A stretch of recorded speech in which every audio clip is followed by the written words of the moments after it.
Et bonjour tout le monde et bienvenue à un nouvel épisode du balado Automédia. JF Breton qui est en compagnie aujourd'hui de Julien Teste-Arnois de l'entreprise Résoloc.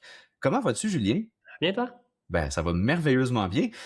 Julien, merci d'avoir accepté l'invitation à venir discuter là, Merci à sur le toi. balado Automédia ce matin. Euh, Dans le fond, aujourd'hui, on va parler de réseaux sociaux, mais on va parler d'un angle qui est peut-être pas celui auquel on est habitué de parler, c'est-à-dire on va pas parler de stratégie de contenu, on va pas parler de quelles sont les vidéos les plus trendy présentement, on n'ira pas du tout dans cette direction-là, on va plutôt parler de best practice et de sécurité et de quoi faire et quoi ne pas faire pour justement ne pas se mettre dans le trouble et ne pas perdre sa page.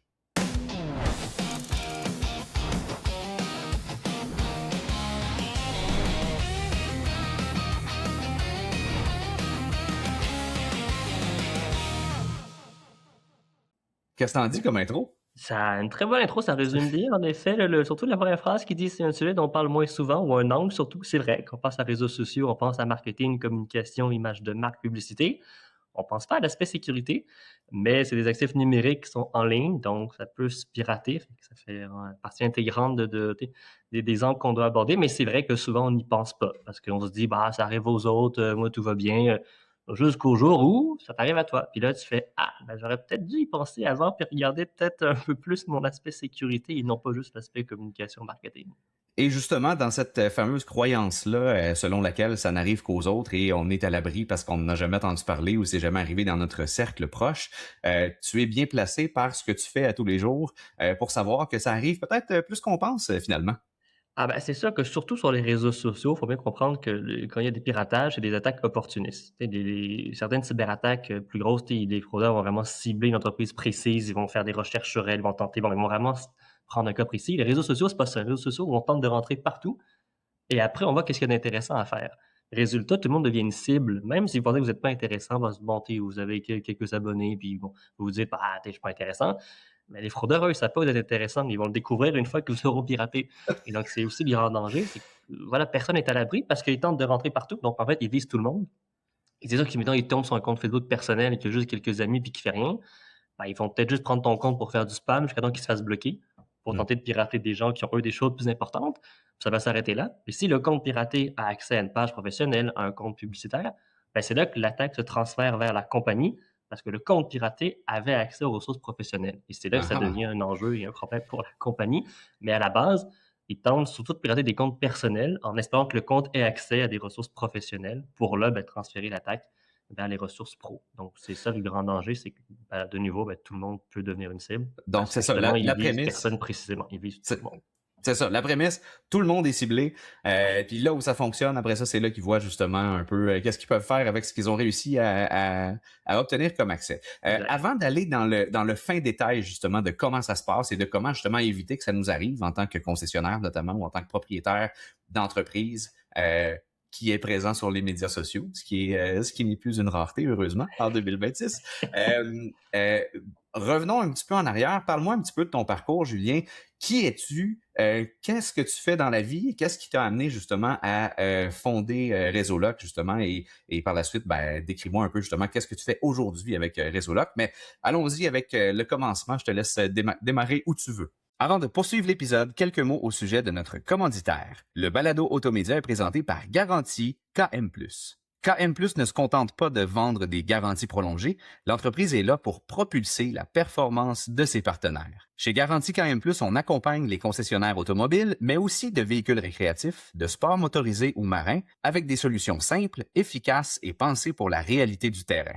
Avec leur équipe omniprésente partout sur le territoire, à l'écoute et proactive, KM Plus comprend vos enjeux en tant que concessionnaire et vous aide concrètement à augmenter vos ventes, à optimiser la performance de votre département F&I et à bâtir une relation durable avec votre clientèle. Garantie KM Plus, c'est bien plus qu'un fournisseur de garantie, c'est un partenaire d'affaires qui est engagé à votre succès à vos côtés. Alors, demandez une rencontre avec votre représentant KM Plus dès aujourd'hui en vous rendant au kmplus.ca. C'est kmplus.ca. De retour au balado. Écoute, le commencement, vite fait, c'est quand j'étais au secondaire quoi, 3, 4, 5, je suis un peu devenu l'élève geek qui aidait tous les professeurs avec leurs problèmes d'ordinateur. Ça a vraiment commencé comme ça. J'étais vraiment l'élève qui aidait, tu sais, quand tu avais un problème d'ordinateur, le tableau interactif qui marche pas, beaucoup de professeurs me demandaient mon aide, fait que j'ai beaucoup fait ça quand j'étais au secondaire. Puis du coup, j'ai commencé en parallèle à offrir des services de support informatique. Ça part vraiment de quand j'étais tout jeune, de faire pour des particuliers, à Saint-Lambert où j'habite, d'offrir des services pour quand il y avait des bugs d'ordinateur, configurer une imprimante, bref, plein de services informatiques de base. J'ai fait ça durant pas mal tout mon secondaire et mon cégep. Puis, ben, en parallèle de ça, quand j'ai fait un bac en cybersécurité à Polytechnique Montréal, vraiment spécialisé en cybersécurité, cyberenquête, cyberfraude. Puis j'ai eu la chance, en même temps de faire mon bac, de travailler chez Forensic, à la base, qui était une firme qui faisait tout ce qui était cyberenquête et réponse à incidents, au fond de répondre à des piratages. Puis après ça, ben, j'ai fait un an chez KPMG en service conseil vers la fin de mon bac. Là, c'était plus de nouveau, j'étais dans la division de cybersécurité, donc j'ai aidé des entreprises à mettre en place des plans de sécurité. Puis quand j'ai fini mon bac, ben, j'ai quitté KPMG, quitté le Québec, puis je suis parti travailler en France, à Lyon durant un an. J'ai bossé pour une firme qui s'appelait Medsys, qui était une firme de cybersécurité qui implémentait des solutions de sécurité dans les environnements clients. Donc j'ai fait ça durant un an en Europe. Et c'est à mon retour au Québec que je me suis dit, bon, j'ai mon bac, j'ai plus d'emploi, fait que là, je retourne travailler pour une firme comme KPMG qui m'avait dit, ben, quand tu reviens, rappelle-nous, puis on risque de te reprendre, ou je vais bosser pour quelqu'un d'autre, ou je me lance à mon compte. Et c'est là qu'en parlant à des gens qui étaient dans le monde de la cyber, ils m'ont dit, ben, généralement, quand tu lances à ton compte en cybersécurité, c'est que tu es un senior qui a de l'expérience et du coup va venir combler une lacune ou un manque de connaissances au niveau des entreprises à l'interne. Mais comme toi, tu es Ouais. un junior qui vient de commencer, tu n'auras pas plus de compétences que la personne qui est déjà à l'interne. Donc, ça va être compliqué d'avoir des mandats en cyber classique parce que justement, tu viens de débuter, donc tu maîtrises pas vraiment un truc précis pour lequel on aurait besoin d'aller chercher à l'externe une expertise. En revanche, sache que les réseaux sociaux, c'est là qu'on parlait, ils m'ont dit, là, par contre, personne ne le fait. Fait que c'est là qu'un peu l'idée est venue de me dire, ben, pourquoi pas rester dans le monde de la cybersécurité, mais appliquer les bonnes pratiques de cyber sur les réseaux sociaux. Parce qu'en effet, en parlant avec divers acteurs, je vais te réaliser que ben, toutes les entreprises ou presque en avaient. En effet, comme tu le dis, maintenant, c'est pas mal, tout le monde en a. Sauf que les firmes de cybersécurité, ben, elles gèrent des parcs informatiques, elles gèrent l'aspect sécurité informatique plus classique. Fait que pour elles, les réseaux sociaux, c'est le dernier de leurs soucis, c'est l'équipe marketing qui gère ça. Et les firmes TI, pareil, eux gèrent des parcs informatiques, les ordinateurs, serveurs, mais eux aussi, les réseaux sociaux, c'est comme si, oui, c'est en ligne, mais nous, on touche pas à ça, c'est pas notre affaire. Résultat, personne gérait l'aspect sécurité, plus l'aspect informatique des réseaux sociaux. C'est juste les gens en marketing, soit à l'externe ou à l'interne, qui géraient du coup les réseaux sociaux, puis l'aspect communication, marketing, image de marque. Et par la bande, l'aspect sécurité, qui est souvent délaissé et mis de côté parce que c'est pas leur expérience, c'est pas leur expertise, puis c'est pas quelque chose qui les intéresse franchement, quoi. Fait que là, je me suis dit, ben moi, autant donner la référence qui va du coup appliquer tout ce qu'on applique en cybersécurité plus classique, mais l'appliquer pour les réseaux sociaux spécifiquement. Et donc, c'est de là ben, qu'est venue l'idée de fonder Réseologue, qui est du coup une firme de cybersécurité, mais qui se spécialise dans la cybersécurité des réseaux sociaux. Donc, au tout début, c'était vraiment d'aider les compagnies à protéger justement leurs réseaux sociaux et mettre en place les bonnes pratiques pour ne pas être victime d'un piratage ou d'une perte d'accès et pouvoir gérer efficacement ben, du coup tout ce qui était communication et marketing. Et Ouais, de ouais, fil ouais. en aiguille, ben, évidemment, souvent en cybersécurité, on préfère attendre d'être dans le trouble pour réagir. Donc, j'ai vite compris qu'il fallait que je développe une offre de services connexe parce que si c'était juste de faire de la prévention et des bonnes pratiques, ben, niveau plus business, ce ne sera jamais rentable parce qu'il n'y a pas assez de gens qui sont prêts à prendre les devants et se protéger. Donc, du coup, j'ai commencé beaucoup à développer une expertise de ravoir des accès et traiter des piratages quand malheureusement c'est rendu trop tard. Et Donc, de faire le gros, t'es ben, tombé en mode pompier là, qui intervient une fois que le feu est pris au lieu de ben, justement simplement changer suivre les bonnes pratiques, changer les piles dans le détecteur de fumée, puis ne pas ben jeter de voilà. l'eau Fait que dans beaucoup de l'huile gens se sont bouillante. dit, si là, vous savez, c'est pour nous sécuriser, puis souvent nous aider en cas de problème. Et du coup, ben, évidemment, le nom se fait beaucoup plus aller quand tu peux sortir les gens du trouble que quand tu tentes de leur vendre un service pour se protéger. Fait que, du coup, c'est beaucoup devenu aussi, comme dit, le mode pompier d'aider les compagnies à avoir leur accès ou gérer des piratages. Mais plus mon nom s'est fait, puis du coup, les compagnies ont quand même compris que c'était peut-être pas si con de se protéger en amont, que c'est beaucoup plus intéressant et aussi beaucoup moins cher de m'engager quand on était en mode prévention que quand c'est la fin du monde puis que tout est perdu. Et là, Parce du qu'en coup, termes de depuis.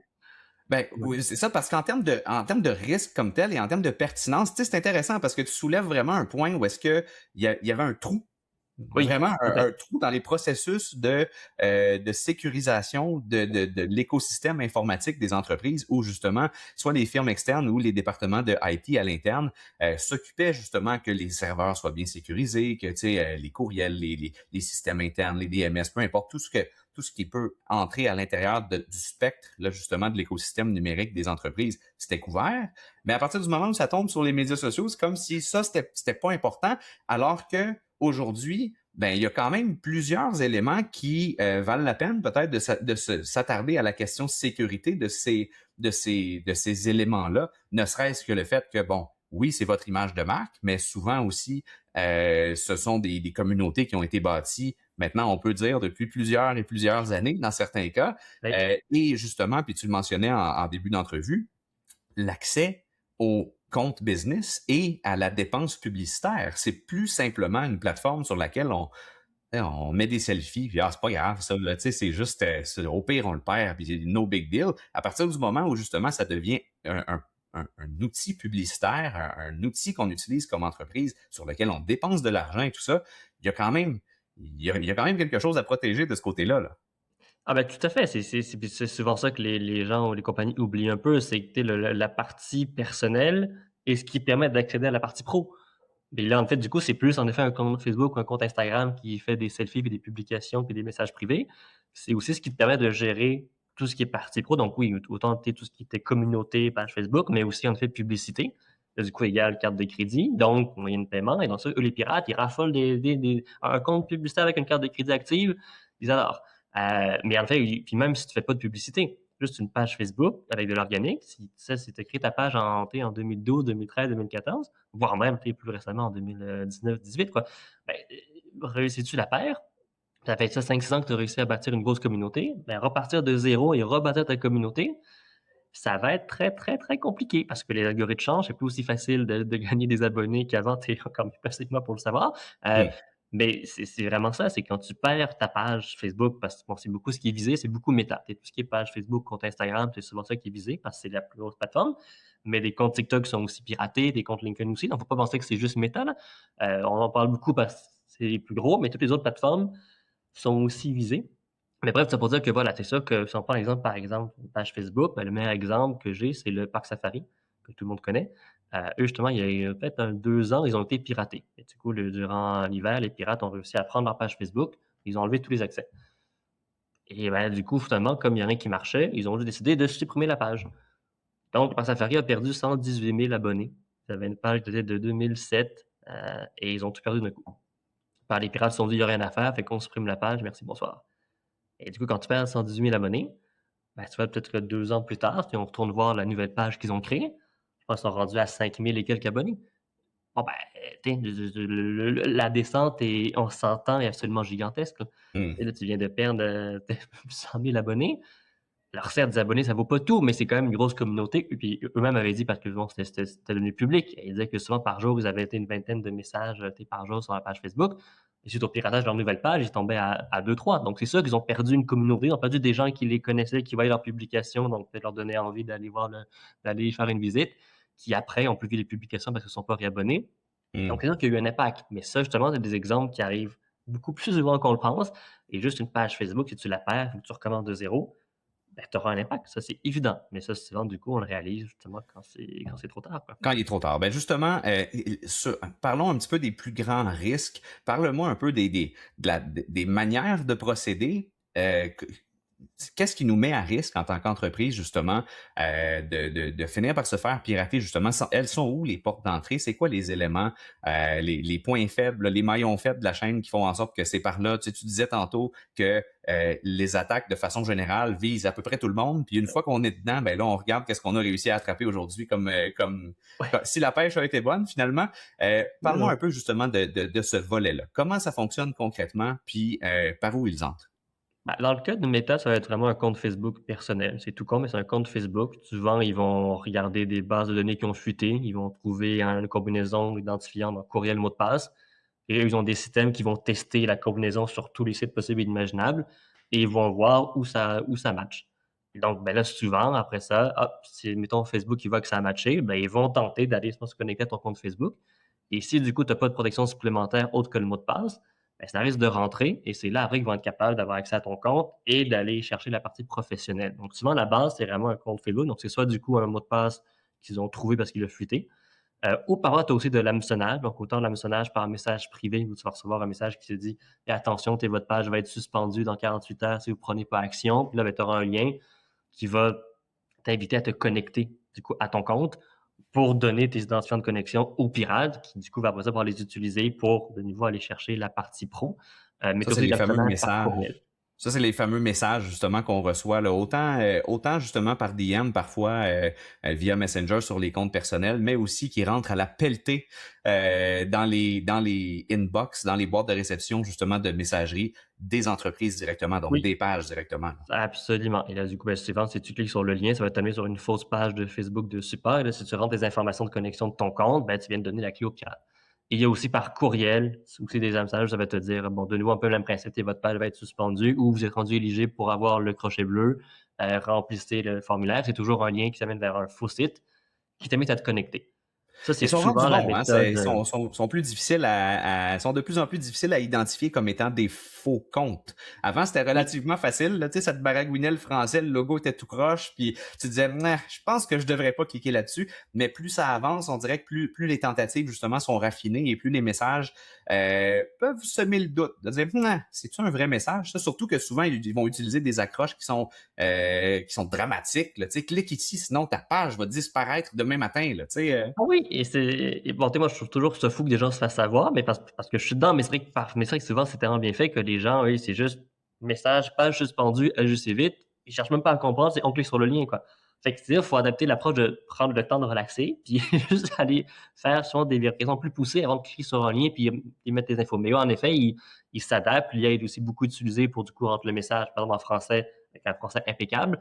Et donc, c'est vrai que là, en effet, où ça devient beaucoup plus compliqué de pas se faire avoir si t'es pas sensibilisé puis que t'as pas eu, mettons, des conseils ou des formations sur comment reconnaître un faux courriel, par exemple. Donc, c'est ça Hmm. qu'en effet, ils jouent là-dessus. Puis aussi, ben, beaucoup, là, c'est plus pour Meta, du coup, ça va être compte Facebook pour d'entrée, mais pas aussi, c'est l'adresse courriel personnel qui est associée au compte. On le sait, souvent, un courriel, c'est l'identifiant de connexion pour autant Facebook, mais aussi pour notre compte de banque, pour notre compte Amazon, Netflix, peu importe. Donc, ça, souvent, c'est pirate l'adresse courriel personnelle. Mais là, ils vont tenter de faire des changements de mot de passe avec en recevant un lien de reset pour tous les comptes, dont Facebook. Et parfois, c'est aussi une manière de rentrer. C'est de pirater le courriel personnel qui est associé au compte Facebook, au compte Instagram. Et de ce fait, ben là, si le compte n'est pas protégé lui non plus, ben de juste changer le mot de passe puis de rentrer sur le compte après.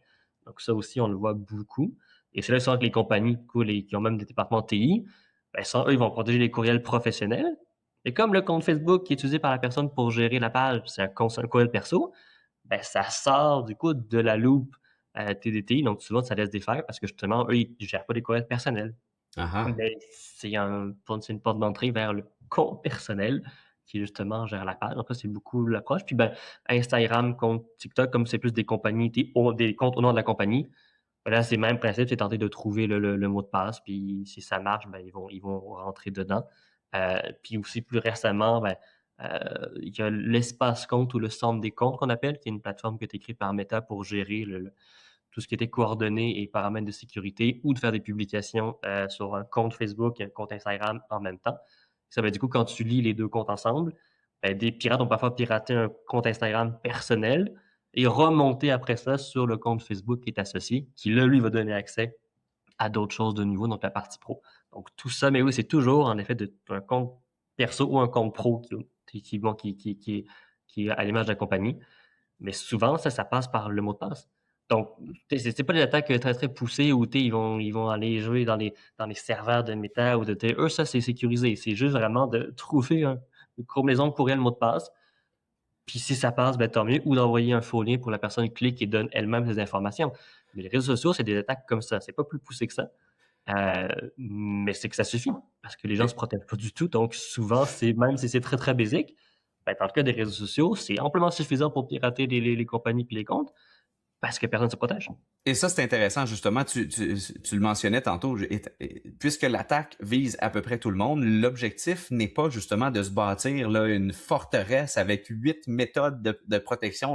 À partir du moment où ce n'est pas simple et qu'il y a de la protection et que, je vais appeler ça les best practices, là, vraiment les normes de sécurité de base sont respectées et qu'on évite, qu'on mitige les risques, du moins, à ce niveau-là, ben techniquement, si je comprends bien, si ça fonctionne pas, ils passent au prochain et ils vont y aller justement avec les cibles finalement les plus faciles, là. C'est exactement ça. Il y a été, je pense que Facebook, c'est quoi? C'est 3 milliards de comptes actifs par mois? Bon, je veux dire, ils ont Il y a de quoi l'embarras du choix. s'amuser. Faut pas penser que, tu sais, les comptes, il y en a. Fait qu'en effet, si tu mets un minimum de protection, tu mets des bonnes pratiques en effet en place, ben, même s'ils trouvent ton mot de passe, si après, genre, t'as le double facteur, t'as une vérification, ils vont pas s'emmerder à tenter de contourner. On fait, bon, ce compte-là sécurisé, on passe tu sais, On puis passe au ils vont prochain. passer au prochain parce que pour un compte sécurisé, t'en as 10 qui le sont pas. Donc oui, en effet, tu as tout à fait raison. C'est mettre en place les meilleures pratiques. Ouais, pour les comptes précisément, ben, tu viens de limiter 99% des risques d'être piraté. Parce que justement, eux s'attaquent aux cibles faciles, parce qu'il y a tellement beaucoup de cibles potentielles qu'ils n'ont même pas besoin de perdre du temps sur un compte protégé, parce que de nous, tu en as plein qui ne le sont pas. Donc oui, en effet, c'est sûr que c'est la chance qu'on a, c'est que oui, tout le monde est une cible, mais c'est facile de ne plus devenir une cible intéressante. C'est aussi comme ça qu'il faut le voir. Eh bien, justement, on va y aller dans les best practices et dans les choses à faire, là, vraiment les trucs de base à mettre en place pour se protéger. Juste avant, pour finir sur la méthode d'opération, justement, des fameux pirates, tu m'as parlé un peu des façons dont ils entrent ou de leur méthode, justement, pour réussir à obtenir les accès. Qu'est-ce qu'ils cherchent? Quel est leur but? Quel est, une fois qu'ils sont dedans, là, Ouais. quel est l'objectif derrière cette tentative-là? À quoi on peut s'attendre une fois justement que qu'on a été piraté, qu'on a perdu les accès? Qu'est-ce qui va se passer? Ben, dans le cas de Meta, c'est beaucoup les comptes publicitaires. Eux, ce Ouais. qu'ils veulent principalement, c'est espérer que la compagnie qu'ils ont réussi à pirater ait un compte de pub, puis fasse de la pub, puis qu'il y ait une carte de crédit associée au compte. Si c'est le cas, en fait, souvent, ils vont, de un, dès qu'ils prennent le contrôle, ils vont virer tous les admins pour que vous perdiez le contrôle de vos ressources. Ça, c'est toujours ce qu'ils font, là. Puis une fois que c'est fait, ben, ils vont prendre votre compte publicitaire, ils vont créer des fausses campagnes de pub. Souvent, ça va être pour promouvoir leurs propres produits qu'ils vont tenter de vendre. Souvent, c'est dans des pays asiatiques. Puis souvent, du coup, ils vont prendre votre compte de pub pour pousser leur propre campagne. Mais ben, donc, souvent, ben, du coup, ils vont se faire de l'argent avec les ventes de leurs produits ou de leurs faux produits, mais en prenant votre argent, donc la pub va rien coûter. Et donc, ça, souvent, ils vont juste prendre le budget maximal auquel vous avez droit. Donc, si vous faites beaucoup de publicité, c'est vrai que votre budget, ce soit 20 000 par jour, mettons, ben là, ils vont le buster à 20 000, puis ils vont lancer des campagnes, souvent durant la nuit pour nous, pour pas que vous ayez le temps de le voir. Et ils vont pousser la campagne jusqu'à temps que Meta bloque le compte ou que vous réalisez, oh fuck, on est bloqué, puis là, ils vont venir enlever la carte de crédit. Mais ça, c'est vraiment de dire, on prend un compte de pub, puis on fait nos propres campagnes, mais en prenant l'argent de la compagnie et le compte de la compagnie. Comme ça, nous on reste anonyme, mais on fait notre petite besogne, puis du coup, on fait de l'argent avec ça. Donc ça, c'est ce qu'ils vont faire quand il y a un compte de pub. S'il n'y en a pas, ben là, ils vont prendre votre page Facebook souvent, puis parfois, ils vont juste enlever tout le contenu, ils vont la renommer, puis ils vont repartir sur un nom complètement différent de la vocation de la page. Mais comme ils partent avec une base d'abonnés réelle et non pas 0 abonnés, ben eux, ça leur aide après ça à aller pousser leur contenu, même si c'est différent du contenu de la page habituelle, à plein de gens. Parfois, ils ne vont pas Ah oui, réaliser que ça la vient page a changé de nom, légitimiser puis dans c'est le dans une fond. autre page. Oui, c'est ça. C'est pas un nouveau compte avec deux faux abonnés. Là. Il y a Exactement. vraiment Donc, une ils vont base. partir sur une OK. base d'abonnés réels, ça a une grande valeur. Donc, Hmm. ça, souvent, ils vont juste du coup prendre la page, puis juste partir. Tu vois, un bon exemple, moi, j'ai eu un cas il y a quelques années. C'était un couvent qui a été piraté. Donc, ben là, du coup, après ça, ils ont changé la page, c'est devenu une page de mimes de grenouilles. Fait qu'on passe d'une page d'un couvent à des mimes de grenouilles et des conneries à longueur de journée. Et la page a quand même 20 000 abonnés. Mais en quelques mois, les fraudeurs ont réussi à passer à 35 000 abonnés. Mais ben, du coup, ils ont pris une base importante de 20 000 abonnés. Ils ont changé le nom de la page. C'était rendu des conneries, des mimes à longueur de journée. Mais du coup, Meta a beaucoup plus poussé leur contenu parce qu'il y avait une page, il y avait beaucoup des abonnés. Et donc ça, souvent, ça leur suffit après ça, pouvoir même aller faire monétiser la page et se faire payer par Facebook pour leur contenu, mais qui a été pris sur une page qu'ils ont volée puis qu'ils ont rebrandé, si on veut, pour leur propre bénéfice. Donc ça, souvent, c'est ce qui arrive. Et tout ce qui est compte Instagram, TikTok, ben là, souvent, ça va être de demander une rançon. Une fois qu'ils ont piraté le compte, il y a beaucoup d'abonnés, ben, vous allez recevoir un courriel ou un message privé sur un autre de vos comptes en disant c'est moi qui ai ton compte TikTok ou Instagram, paye-moi X montant d'argent. Sinon, Ah ben, je oui. supprime ton compte ou je le vends.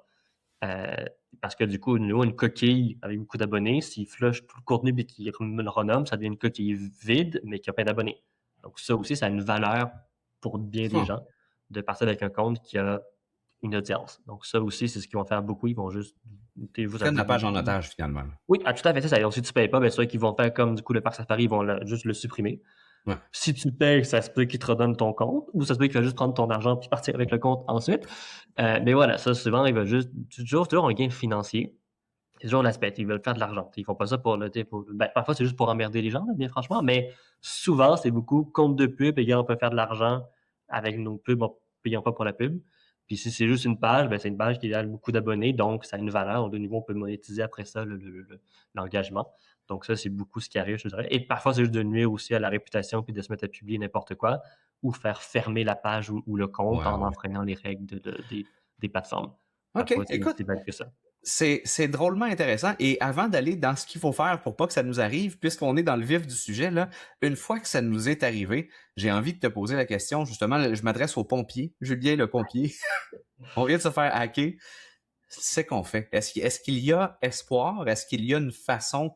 Tu arrives à récupérer parfois des comptes? À quoi on peut s'attendre en tant qu'entreprise qui vient de perdre ses accès à un ou l'autre de ses comptes entreprise, justement? Ouais, ben, c'est là qu'on va attendre tout ce qui est compte personnel. Une fois que ça s'est piraté, bonne chance. Tu des comptes personnels, tout ce qui est possible de faire, c'est de prendre les méthodes automatiques offertes par les plateformes. Donc, faire mot de passe oublié, faire j'ai été piraté, puis voir si ça donne quelque chose. Souvent, la clé, c'est c'est de réagir rapidement. Ça, c'est la clé. Si dans l'heure que tu es piraté, tu réagis, souvent, tu as des chances de t'en sortir parce que du coup, le système va encore voir que tu as eu des changements. Parfois, par quelques heures, la partie perso, il n'y a plus rien à faire, puis ça, souvent, il faut l'oublier. Pour la partie pro, maintenant, dans le cas de Meta, il y a des recours, il y a des manières de faire des demandes de support auprès de Meta pour qu'ils traitent le piratage et souvent, en fait, ils vont remettre les ressources dans leur état d'origine, donc avant que le piratage arrive.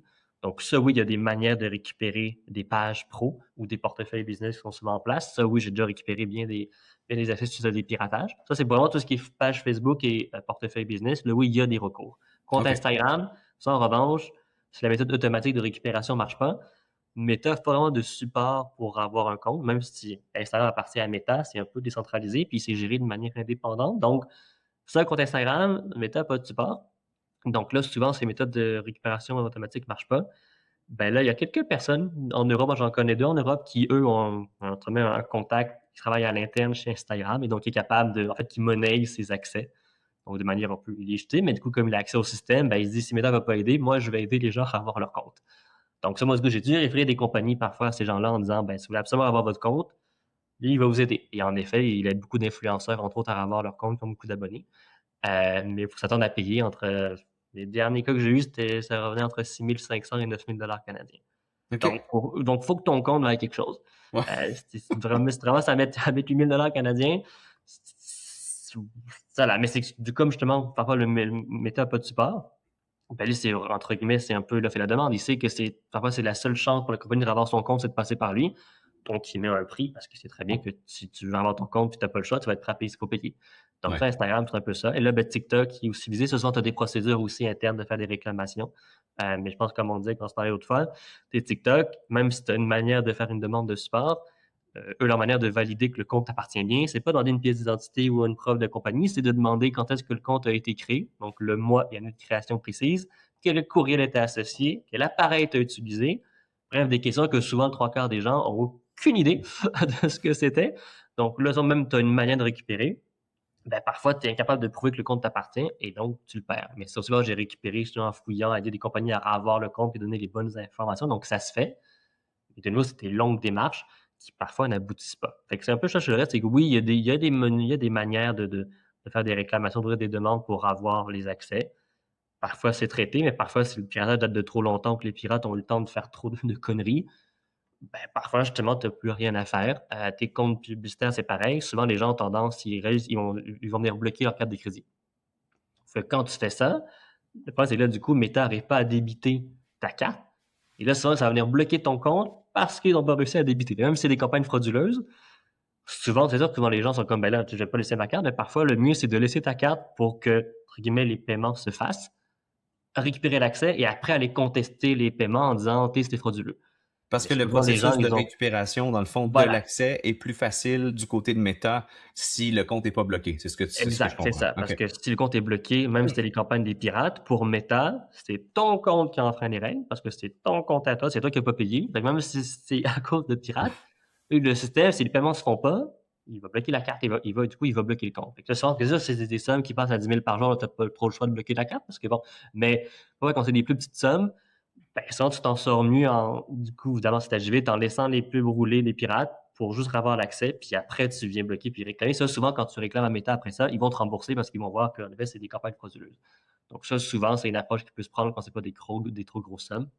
Mais sinon, ben, même si la carte est bloquée, le compte est bloqué, tu peux parfois réussir à le faire débloquer. Mais dès qu'un truc est bloqué, toujours plus compliqué à faire débloquer que juste résoudre le piratage, puis après demander un remboursement dans le cas d'un compte publicitaire, par exemple. Mais OK. tout ça se fait, mais évidemment, parfois, il n'y a rien à faire. C'est ça qu'il faut garder en tête, c'est que même parfois, les méthodes qui sont offertes ben, ne vont pas fonctionner parce que justement, le piratage est allé trop loin. Donc, c'est ça que si on dit, ben, on est piraté, pas grave, on va appeler Julien, il va nous aider. C'est un jeu dangereux parce que oui, parfois, j'ai aidé bien des compagnies à avoir leur accès puis à résoudre le piratage. Mais il y en a aussi, j'ai dû dire, ben, désolé, là, ça s'arrête, il n'y a rien à faire, commence. Hmm. Et ça, il y en a aussi Donc, tu beaucoup n'as pas qui encore font la là, ben, baguette magique là, infaillible là, qui fonctionne à ah tout non, coup, ça, les malheureusement. piratages, je connais à la perfection les méthodes internes, comment même eux Hmm. fonctionnent à l'interne, quoi dire, quoi demander, quelle procédure, ça, je les connais à la perfection, même, même parfois, ces procédures-là, ben, ça peut être Ne refusé. fonctionne pas. Et c'est ça, si c'est refusé puis qu'on a tout essayé, ben, après, bon, tu peux essayer de prendre la voie légale. Mais dans le cas de Meta, on s'entend. Si je veux poursuivre Meta en disant, ben, ils vont dire, ben, t'as été piraté, c'est de ta faute, c'est pas nous. Puis ça va être souvent, dans le cas de Meta, c'est pas leur salaire quand t'es piraté, là. C'est la compagnie qui s'est mal protégée. Donc, eux, ils prêteraient Meta, c'est de votre faute, ça s'arrête là. Donc, c'est pour ça que souvent, quand t'es rendu, il n'y a rien qui fonctionne, ben, la voie légale, à moins d'être une très, très, très grosse compagnie qui a un gros poids, puis il n'y en a pas vraiment au Québec qui font peur à Meta, j'ai envie de te dire, ben, souvent, ça va être de recommencer de zéro. OK. Alors, mettons qu'on veut pas que ça nous arrive, là. Tu sais, on comprend bien que le risque est présent, que les conséquences sont réelles et que Ouais. malgré qu'il existe des solutions comme justement Résoloc pour en tout cas essayer de récupérer les comptes, ça fonctionne pas à tout coup. Donc, ça nous amène à au prochain sujet qui est comme le bout avant que ça nous arrive. Que faire? Comment se protéger? Quoi éviter? C'est quoi les erreurs les plus fréquentes que tu vois justement dans les entreprises, notamment dans les concessionnaires au Québec? Qu'est-ce qu'on oublie? À quoi on fait pas attention? Et quelles sont ces méthodes-là qu'on doit mettre en place pour éviter que ça nous arrive? Finalement, pour avoir ces quelques couches de protection-là en place, parce que comme on disait tantôt, c'est pas nécessaire d'aller avec un pedigree là, et des méthodes de sécurité multiples et très avancées. Juste de faire la base, ça suffit pour que les pirates, bien souvent, décident de passer au prochain à cause de leur Exact. approche axée sur le volume. Oui, ben, tu sais, si on parle de compte de nous, si on parle de compte Facebook, compte Instagram et compte TikTok, ben, la clé, c'est de mettre en place un bon mot de passe. Parce qu'à la base, que ce soit un compte en ligne sur Facebook, Instagram ou ton compte Amazon, Netflix, whatever, tout.tv, c'est un courriel puis un mot de passe. Ouais. Donc, si tu mets un bon mot de passe, ben, déjà là, c'est une bonne protection. D'ailleurs, un mot de passe Julien, c'est différent. Donc, qu'est-ce pas que le même c'est mot de un bon passe. mot de passe? Mettons, là, on jase. Écoute, en cyber, le consensus actuel, Oui. c'est au minimum 12 caractères. Ça, pas mal, tout le monde s'entend là-dessus en cyber pour dire que de nos jours, 12 caractères, pas le minimum à avoir comme mot de passe.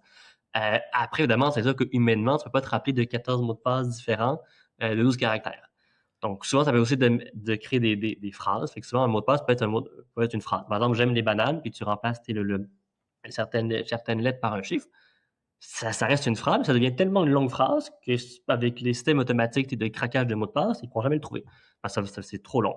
Donc, souvent, si tu dis, moi, j'ai plein de mots de passe, puis c'est dur de m'en rappeler, ben, de juste créer des phrases peut devenir une manière d'avoir un bon mot de passe. Sinon, bien évidemment, la clé ultime, c'est d'avoir un gestionnaire de mots de passe qui est comme un coffre-fort virtuel. Là, tu as juste à te rappeler de ton mot de passe principal pour la voûte. Et c'est lui qui se rappelle de tous tes mots de passe pour tous tes comptes. Et là, tu auras tes mots de passe différents de 18-20 caractères et Hmm. tu n'as pas du coup, à t'en rappeler puisque c'est le gestionnaire qui s'en rappelle pour toi. OK. Ça, c'est la meilleure protection. Mais si tu n'en as pas, ben là, du coup, c'est d'avoir un bon mot de passe. Mais de nos jours, même si tu as un bon mot de passe, ben, ça peut se trouver. Donc, même, si tu mets un mot de passe de 20 caractères, mais qu'il y a une fuite de données, puis il sort, puis qu'il est en clair, ben, ils vont pas l'utiliser. Donc, si tu t'arrêtes un mot de passe, est vulnérable. Donc, la clé encore plus importante, c'est les fameux double facteurs d'authentification ou authentification à 2 facteurs qu'on entend souvent parler. Qui, du coup, ça, c'est un code qui va être envoyé une fois que tu as mis le mot de passe pour, entre guillemets, valider que c'est bien toi qui tente de te connecter à ton compte. Et donc, Comme ça, un il y a code plusieurs par méthodes. C'est texto, soit un bien sûr. code par SMS que tu reçois, ça, c'est beaucoup ça. Ou maintenant, tu peux aussi avoir une application d'authentification. Donc, on a plusieurs sur le marché qui sont gratuites comme Google Authenticator, Microsoft Authenticator, Duo Mobile. Et du coup, c'est que dans l'application, tu auras un code qui va être généré toutes les 30 secondes. Et donc, si par exemple Facebook te demande de rentrer le code, il faut que tu ouvres ton application d'authentification, tu regardes le code qui est inscrit au moment où tu veux te connecter, tu rentres le code, du coup, ça valide que c'est bien toi qui veux te connecter au compte. Et ça, souvent, un pirate, il n'aura pas accès à ce code parce qu'il n'aura pas accès à ton téléphone dans l'application. Donc là, du coup, même s'il trouve le mot de passe, ben, il va se buter à tu dois rentrer le double facteur. Donc ça, c'est la clé ultime pour tous les comptes, Facebook, Instagram, TikTok. Il faut activer le double facteur d'authentification. C'est la meilleure protection pour protéger le compte d'un accès direct. Évidemment, quand on est dans le mode entreprise, ben, c'est sûr qu'un compte direct ou un compte Instagram, quand il y a plusieurs personnes qui s'y connectent, il faut que tu choisisses qui va avoir le code de sécurité. Donc, Instagram, tu peux configurer plusieurs double facteurs. Donc, souvent, tu vas avoir au moins 2 personnes qui auront un code de vérification qui va être généré. Tu as aussi des codes de secours qui, du coup, sont une série de chiffres qui te permettent, du coup, de fournir un code de sécurité si tu n'es à perdre ton double facteur. Donc, dès qu'on est en mode entreprise, compte professionnel, tu devrais récupérer tes codes de secours puis les mettre dans un drive d'entreprise pour être sûr que s'il y a un problème, mettons la personne qui l'a configuré quitte, ben, que tu ne perds pas accès à ton compte. Donc, ça aussi, c'est des méthodes qui sont utilisables pour, du coup, t'assurer de pouvoir fournir la méthode, entre guillemets, de sécurité. Pour ne pas te bloquer toi-même parce que tu as protégé ton compte. Parce que souvent, OK. si tu perds ton compte parce que tu t'es juste mal pris en sauvegarde ta protection, ben, bon, le but, c'est du coup de protéger, mais de ne pas toi-même t'embarrer de ton compte. D'embarrer Donc, à l'extérieur. voilà, mais ça, du coup, il y a des méthodes pour justement être OK. sûr que justement, tu as un backup. Donc, ça aussi, c'est bien d'avoir ça. Et donc, une fois que c'est fait, pour les comptes directement, tu n'as pas vraiment plus à faire que ça pour les protéger. Parce que comme c'est un accès direct, ben, si tu mets un mot de passe, que tu as le double facteur en arrière, que tu as tes codes de secours, un pirate ne va pas rentrer, il oublie ça. À moins, il dit ça. Après, du coup, une fois que tu as ça, là, il va faire attention au quoi d'hameçonnage. C'est sûr que là, un hameçonnage, mais dans les pirates, comme ils sont brillants, ils ont vu que beaucoup de gens se protègent, fait qu'ils vont mettre dans la fausse page un endroit pour que tu mettes ton code de sécurité. C'est sûr que là, si tu donnes ton code de sécurité, ben là, le pirate, tu lui donnes la clé complète. Donc là, OK. évidemment, c'est sûr que là, tu vas être piraté. Mais si tu ne donnes pas ton mot de passe et ton double facteur à un pirate, lui, tenter de rentrer directement, ça ne va pas marcher. Ça, c'est vraiment la clé pour protéger les comptes. Et comme on sait que c'est les comptes qui donnent accès à la partie pro, si tu protèges tes comptes personnels comme ça, tu viens de protéger en bonne partie la partie professionnelle, ce qui est l'avantage. Et Alors, ça, évidemment, justement, je veux insister là-dessus parce que tout le monde ne se souvient pas et ne capte pas ce bout-là, oui, notamment par rapport à Meta, parce que c'est un peu différent justement sur Facebook que sur oui, d'autres plateformes. Ce sont vraiment les comptes personnels des individus, le compte Facebook perso des personnes qui ont accès à la page, qui sont les points d'entrée. Une oui. page Facebook n'a pas de nom d'utilisateur et de mot de passe, là. Ça Non. passe vraiment par les admins de la page, ce qui m'amène justement au prochain point. Qui sont-ils, ces admins? C'est quand la dernière fois que vous avez regardé qui a accès à votre page? Travaillent-ils encore chez vous? Les connaissez-vous? Savez-vous de qui il s'agit? Et est-ce qu'ils ont besoin encore d'avoir accès à cette page-là? Peut être des questions qui valent la peine de se poser de temps en temps. Absolument. Tu amènes le. En fait, c'est une fois que les comptes sont sécurisés, ben, du coup, après, il faut savoir qui a accès. Parce que même si un compte est sécurisé, si tu donnes, si l'ancien employé qui a fait 2 ans qu'il a quitté, il a encore accès à ta page pro puis il est admin, si un matin il décide qu'il est frustré puis il veut foutre le bordel, ben, c'est encore accès admin, il peut le faire. Donc, en effet, souvent, c'est une fois qu'on protège les comptes, ben, il faut aussi qu'on limite le nombre d'administrateurs de la page ou, dans le cas de méthode, du portefeuille business. Parce qu'en effet, il faut comprendre que tu es un portefeuille business, un peu comme une boîte à chaussures qui ressemble au même endroit, les accès, page Facebook, compte Instagram, compte de but, etc. Et donc, ça, souvent, ben, si tu es admin d'un portefeuille business, tu peux virer qui tu veux, tu peux ajouter qui tu veux et tu peux aussi gérer toutes les ressources qui sont intégrées dans le portefeuille. Donc ça, souvent, l'accès le plus critique dans le cas de Meta, c'est un accès avec le contrôle total sur le portefeuille business de la compagnie. Donc ça, idéalement, on limite au gros maximum le nombre d'admins du portefeuille. Tu en veux toujours au moins 2 pour avoir un backup. Mais si tu peux ne pas dépasser 2-3 admins de portefeuille, c'est l'idéal. Et donc moi, souvent, ce que je dis aux gens de compagnie, c'est de dire, ben, on va regarder c'est quoi le rôle de tel employé. Si son rôle, c'est juste de faire des publications puis répondre aux messages privés ou aux commentaires, il n'a pas besoin du rôle d'admin sur le portefeuille. Il peut avoir un accès partiel puis il pourra faire son travail à 100% sans problème, mais il ne sera pas un risque que même si tu te protèges, comme du coup, on sait qu'en cyber, le risque zéro n'existe jamais, même si tu as toutes les protections, tu pourrais être piraté parce que, mettons, tu as une faille qui sort, puis ils réussissent à l'exploiter. Personne n'est à l'abri, même si tu mets les bonnes protections. Donc, quand on sait ça, il faut qu'on se protège encore plus, donc en limitant le nombre d'accès qui permettent aux pirates de faire ce qu'ils veulent. Donc, ça, la clé, c'est vraiment de limiter le nombre d'administrateurs à, on disait, 2, 3 quand c'est possible. Et tous les autres, ils ont un accès partiel. Comme ça, ils peuvent faire leur travail, mais ils ne deviennent pas un risque. Si, en fait, s'ils sont piratés, être pirate, ça limite grandement ses actions. Ouais. Donc, ça, Et c'est la clé. c'est justement sur ce point-là, dans le sens où tu mentionnais tantôt, évidemment, il y a un risque, par exemple, de garder un ancien employé.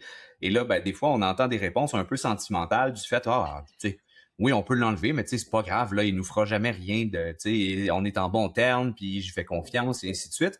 Mais au-delà de la mesquinerie ou des mauvaises intentions de la personne comme telle, c'est que ça représente aussi une porte d'entrée additionnelle, donc un risque additionnel pour un pirate et non pas pour la personne en question à qui on fait confiance et qu'on aime beaucoup, là.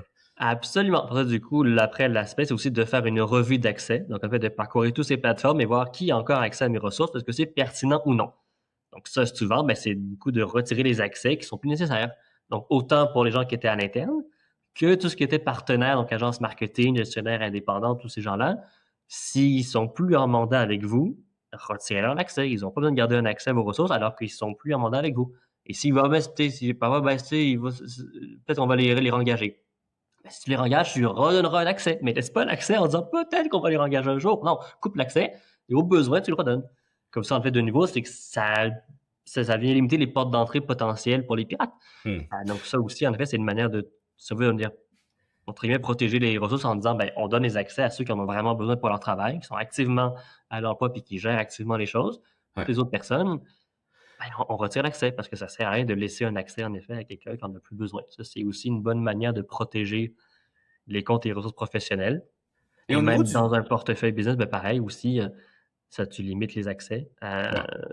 Puis quand tu fais tout ça, là, donc tu viens renforcer les chances que même si c'était piraté, l'impact soit beaucoup moins que si tout le monde est admin. Ou t'es ça, que si tout le monde est admin, un compte est piraté, il est admin, il fait ce qu'il veut. Si tu limites, là, même si un compte est piraté, il y a plus de chances qu'il soit pas admin, donc que tu puisses toi-même régler l'attaque, que si à l'inverse, tu n'as aucune segmentation des rôles, puis tout le monde a le contrôle total, parce qu'en fait, souvent, un mec comme ça, il peut tout gérer.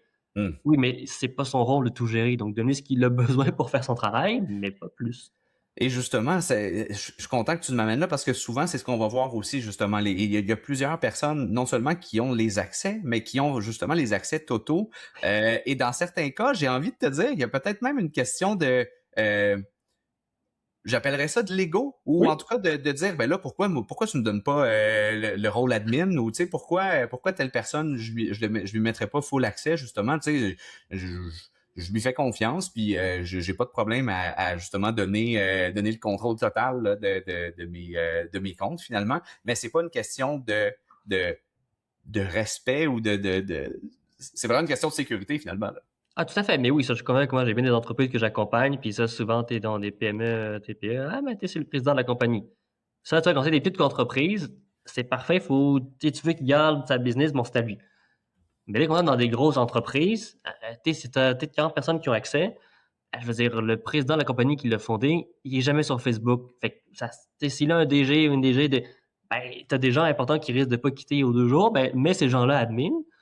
Mais souvent, en effet, si c'est le big boss qui ne va jamais jouer là-dedans, puis son compte, il l'utilise à peine, t'es mieux de lui enlever l'accès admin, puis de donner à des gens de confiance l'accès. Donc, du coup, ceux qui ont quand même des gros postes, mais pas non plus. Comme ça, en fait, tu limites le risque. Parce que souvent, en effet, un compte qui n'est pas utilisé ou qui est pas surveillé devient une porte encore plus importante et facile pour les pirates parce que justement, sur le compte, on ne va pas réaliser qu'il a été piraté ou qu'il y a un problème parce que le compte n'est pas utilisé. Ah Donc, en oui. effet, souvent, j'avais beaucoup de fois dans les grosses structures, des gens qui sont à très, très haut niveau, ils ne gèrent pas Facebook. Ils sont à leur compte, lui, ils l'ont, mais ils ne le surveillent pas vraiment. Et donc là, en effet, oui, souvent, c'est une sorte d'ego de dire sur la compagnie. Parfait, mais si tu engages des gens, il faut que tu fasses confiance au minimum. Donc, si tu veux garder l'accès, on va aussi protéger ton compte bien comme il faut. Mais si le compte n'est pas protégé, en fait, il est mieux de retirer les accès à des gens qui, et nous, ne gèrent pas ça, et donner le rôle à des gens qui ont un poste important, mais qui, du coup, Et qui sont actifs sur les Voilà, plateformes aussi. c'est Moi, je actif sur la retiens ce que plateforme. tu viens de mentionner là, à l'effet que monsieur le propriétaire, monsieur le président de la compagnie, qui a l'accès total et qui nous semble logique parce que Donc, c'est sa business, c'est son concessionnaire, mais justement, l'individu en question se connecte sur Facebook une fois ou 6 mois, n'utilise pas la plateforme et justement, potentiellement, n'a peut-être pas un compte personnel ultra bien protégé.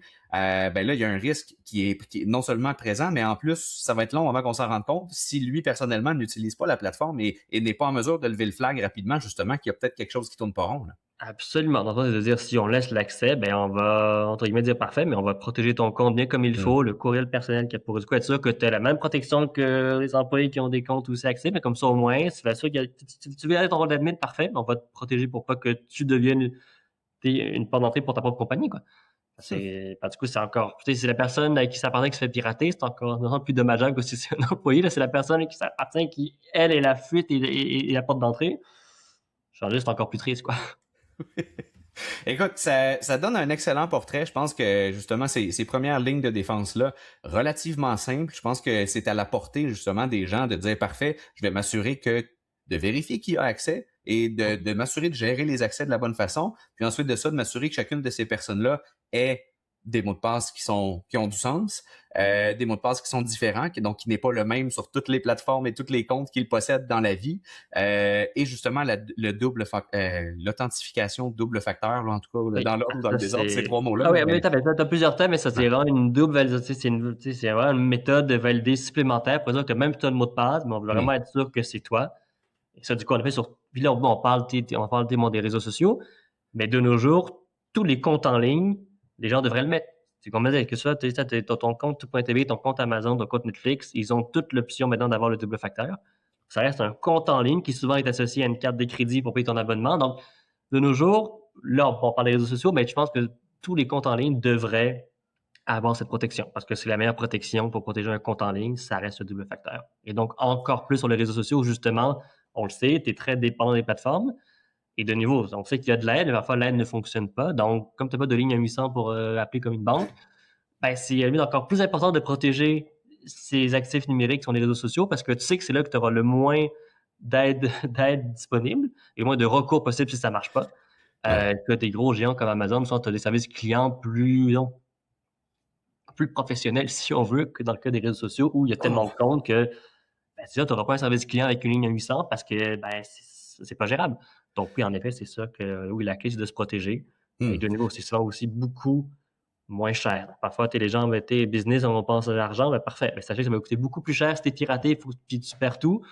Tu dois tout rebâtir que de te protéger en amont. Ce sera toujours nettement moins cher de te protéger que d'être dans la réaction. Ça, c'est évident. Excellent. Et justement, ben les gens, parmi les gens qui nous écoutent, s'il y en a qui ont déjà eu affaire justement au support de certaines de ces plateformes-là pour régler des problèmes X, Y, Z, parce que on m'indique à l'oreille que ça arrive parfois. C'est pas tout le temps une partie de plaisir. C'est pas évident. Donc, en tout cas, ceux qui ont eu déjà l'occasion d'en faire l'expérience savent très bien de quoi on parle. Julien, on parle justement des responsabilités que les entreprises devraient prendre et justement des mesures de sécurité qui devraient être mises en place pour sécuriser leurs différentes plateformes de médias sociaux. C'est une réalité qui touche bien évidemment les partenaires aussi, les agences avec lesquelles vous travaillez. Justement, à cet effet, chez Resoloc, vous avez lancé, vous avez en tout cas dévoiler ce badge, cette certification Resoloc, justement, notamment pour les entreprises, comme la mienne, comme l'agence Automédia, justement, pour laquelle on est en processus présentement, justement, d'obtenir ce badge-là. Peux-tu nous en parler un peu? En quoi ça consiste, finalement, ce badge-là? Oui, ben en fait, tu l'as très bien dit. Des compagnies qui gèrent les réseaux sociaux, souvent, ils vont aller chercher l'expertise à l'externe, ce qui est une très bonne chose. Il faut engager les gens qui sont experts dans leur domaine. Donc ça, c'est parfait. Mais en fait, souvent, si tu confies tes accès à un tiers, ben, si le tiers n'est pas protégé et c'est lui qui se fait pirater, ben, ça devient une porte d'entrée pour tes réseaux sociaux à toi. Et moi, comme j'ai compris que beaucoup d'agences, on s'entend, il y en a beaucoup. Et donc, ça, je me suis dit, ben, si on donne les clés et les accès à ces tiers-là, il faut qu'on s'assure qu'ils soient sécurisés idéalement. Et là, du coup, c'est là qu'en parlant avec des agences, je me suis dit, ben, pourquoi pas créer, en effet, si on veut, une certification qui atteste que les bonnes pratiques de sécurité sont réellement en place. C'est beau de dire, oui, nous, on est protégés. Et quand tu te mets à creuser, tu réalises que, ouais, ben bon, c'est sécurisé, c'était pas tellement le cas. Fait que là, du coup, avec ce badge-là, ça atteste que c'est réellement en place. Et donc, du coup, ça atteste aussi pour le client, que la compagnie, l'agence qui fait affaire, tu peux être sûr que s'il y a un piratage, ça viendra pas d'elle. Elle est blindée, il y a toutes les bonnes pratiques, donc tu peux donc confier en confiance tes réseaux sociaux en sachant que le site que tu fais faire est sécurisé, il y a toutes les bonnes pratiques. Et du coup, ça aide aussi l'agence plutôt à avoir des bonnes pratiques, souvent à mieux gérer ses clients. Et c'est aussi bon pour le client de dire qu'en effet, les tâches qu'il confie à son agence, ben, il sait que ça ne devient pas un risque potentiel pour sa compagnie, pour ses ressources. Donc, c'est rare comme ça. Et du coup, ça, là, les agences, beaucoup ont compris que c'était pertinent pour elles, mais aussi pour leurs clients, de s'assurer qu'elles-mêmes ont les bonnes pratiques pour justement de nouveau façon de faire leur travail mieux comme il faut, mais sans devenir un risque pour leurs clients. Et en effet, dans ton cas, en fait, avec ton agence, vous êtes en plein, en effet, dans le processus pour justement, en effet, pouvoir avoir ce badge et attester que votre travail est très bien fait, mais en plus, vous êtes sûr d'être bien sécurisé à 100% et d'avoir les bonnes pratiques. Et je me dis, si on peut aider l'industrie du coup du marketing et des agences à mieux se protéger, ben on aide toute l'industrie aussi à se protéger elle-même, quoi. Ouais. Ben écoute, j'ai bien hâte justement de pouvoir annoncer que la certification est obtenue. On y travaille très fort en ce moment. En terminant, Julien, pour les concessionnaires, pour les gens qui nous écoutent, qui pourraient être intéressés à poursuivre la conversation avec toi, ne serait-ce que pour connaître justement ou mettre en place ces bonnes pratiques-là dans leur entreprise, donc par l'entremise d'une consultation, ou encore malheureusement, peut-être, qui ont déjà perdu les accès ou qui ont déjà un problème Oui. justement de récupérer. On tombe en mode pompier, là. Donc, on fait comment pour te contacter? Comment on fait affaire avec toi, finalement? Dans mon cas, c'est très simple. Il y a mon site web, brisologue.com. Tu as un contact formulaire à remplir, ça rentre directement. Ou LinkedIn. Vous savez, LinkedIn, moi, je suis très présent. Mon compte est toujours ouvert. Donc, Julien Testardin sur LinkedIn, vous êtes sûr de me rejoindre, je vais répondre. Mais sinon, mon site web formulaire, c'est sûr que je le vois passer puis je vous réponds Merveilleux. souvent, Et souvent d'ailleurs, dans les quelques heures qui suivent. Fait que oui, c'est ça, c'est la meilleure manière de me rejoindre. Et en fait, comme tu disais, autant en effet en mode pompier si c'est trop tard, mais aussi en mode prévention ou, comme on dit, aussi en mode juste être sûr que tout est bien géré. Parce que parfois, même si on a des accès, qu'on est sécurisé, parfois c'est géré un peu tout croche avec deux portefeuilles business, des accès qui sont donnés d'une telle manière. Souvent, c'est juste aussi de faire un ménage, de dire on met les bonnes pratiques pour que ce soit bien géré et plus facile du coup de gérer nos propres ressources, quoi. Parce que souvent, et, en fait, la sécurité, c'est bien, mais il y a aussi comment on gère nos propres ressources. Et souvent, ça, pour bien des entreprises, c'est géré, mais c'est pas géré efficacement. quand on Souvent, il ouvre faut le aussi capot, là, aider à être bon. sûr que tout est bien placé aux bonnes places pour, du coup, l'agence peut faire son travail encore mieux ou que Hmm. si vous gérez à l'interne, ben aussi, ça, disons qu'il y ait moins de mots de tête avec comment l'accès on retrouve, ça c'est où. Bon, ben, si tout est bien en place, ça aide aussi à gérer plus facilement l'aspect marketing communication en arrière. Et justement, quand on ouvre le capot, prendre une image automobile du business manager, justement, des concessionnaires, on se rend compte souvent que effectivement, il y a des accès un peu n'importe comment, un peu à gauche et à droite. On a perdu l'ancienne page, on ne sait plus qui a accès à ce compte-là. C'est pas tout le temps. ah, J'ai envie de dire même, c'est rarement parfaitement organisé et parfaitement setupé à ce niveau-là. Donc, bon à savoir justement que ça peut être peut-être une opportunité justement de faire le tour de tout ça et de remettre de l'ordre là, dans la façon dont c'est structuré et Je s'assurer du confirme, même coup je confirme, d'être oui, en le sécurité. capot, c'est une très bonne analogie dans le cas des concessionnaires. En effet, tout à fait. Quand tu as une voiture, ça peut être tout croche, c'est bien en place, c'est plus facile de faire ton travail malgré tout. Exactement. Ben, Julien, en tout cas, ça a été super intéressant. Est-ce qu'il y a un élément qu'on n'a pas couvert? Est-ce qu'il y a un élément additionnel que tu voulais mettre de l'avant? Je te laisse le mot de la fin, en fait.